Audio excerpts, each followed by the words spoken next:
அடுத்து மருது சகோதரர்களின் பிரகடனம்.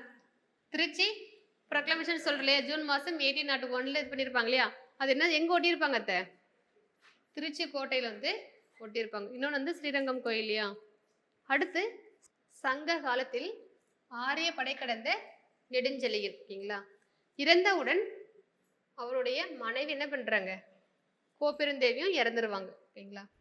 ஸோ இது வந்து என்ன சொல்கிறாங்க அப்படின்னா வந்து மரக்கற்பு, கற்பு, சதி, அறக்கற்பு ஓகேங்களா. ஸோ ஆன்சர் வந்து அறக்கற்பு. தெரியலையா?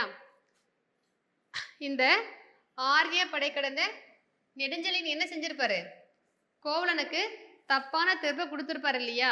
ஸோ அதுக்கப்புறம் வந்து கண்ணகி வந்து கேட்பாங்க, தான் செஞ்சது தப்பு தான் சொல்லிட்டு நினைச்சு என்ன பண்ணுவார், உணர்ந்த உடனே உயிரை விட்டுருவார். உடனே அந்த அம்மாவும் என்னன்னா இறந்துருவாங்க.